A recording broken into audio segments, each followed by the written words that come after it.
Well, this is Al Ward from ActionFX.com again. I've just finished my new book, and so I've got some time to create some new videos. If you're interested in the book, it's Photoshop Type Effects Gone Wild, and it's available for pre-order on Amazon.com. If you just do a search for Al Ward or Photoshop Type Effects, it should pop up. Anyway, for this tutorial, I want to show you just some basic texturing that people do. You might see something like this on, say, DeviantArt.com. It's a pretty popular effect, especially for dark and goth work. But the effect is actually pretty stunning, but it's very simple to do. What I'm going to do is I'm going to apply this texture to the model's face. Okay. The way I'm going to do that, and there's a couple different ways you can do it, but this is pretty simple, and so I'm just going to go ahead and run through it real quick. Let me go ahead and open up the layers. We'll just start with the models layer, okay, or models image. But I'm going to go ahead and switch over to the texture image. I'm going to hit Control A or Command A on a Mac. Control C to copy it. Be Command C on a Mac. Okay, and I'm return to the models image. Hit Control V, and again Command V on a Macintosh. Okay, so now the texture is in its own layer here. And I'm going to set the blending mode. Let's try overlay. And just in one quick step, here we have the texture overlaying the model. Okay. Any of this that's black in the background, you're not going to see the texture simply because of overlay mode. It's just going to go to those places where there's lighter colors, and that's where you're going to see it. Okay.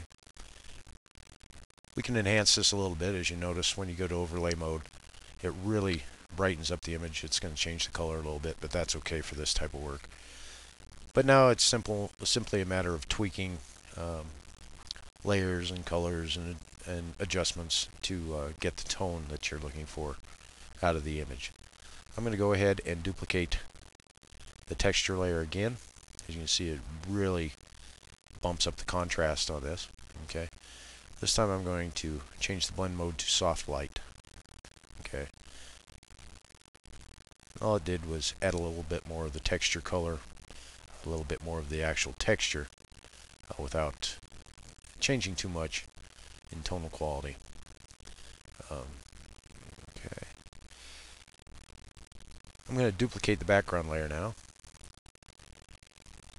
Let me stretch the palette out here. Actually, let me go ahead and close out the texture and maximize this image so you can actually see what I'm working with. Okay. And I'm going to move the model background copy layer to the top. And I'm going to go to Image, Adjustment, and Desaturate. There we go. Then I'm going to change the blending mode for her also. Okay. We can try Multiply. You can see that darkens up the image quite a bit. It takes away a lot of the color, so it kind of gives it more of a dead look in this area. Okay. And I kind of like that. I don't know why, it's kind of weird, but anywho. And from here, like I said, you can just add adjustment layers. Let's say want to tweak the lights and the blacks. We can open a curves adjustment layer. Darken things up a little bit. Lighten the highlights if you want. I kind of like it this way. If you want to remove some of the color, of course we can take a hue saturation layer and just decrease the saturation. You'll note that the lighter areas are going to lose color first, so you're going to retain some of this brown in here. It looks where the cracks are, but the skin is going to lose color. Okay.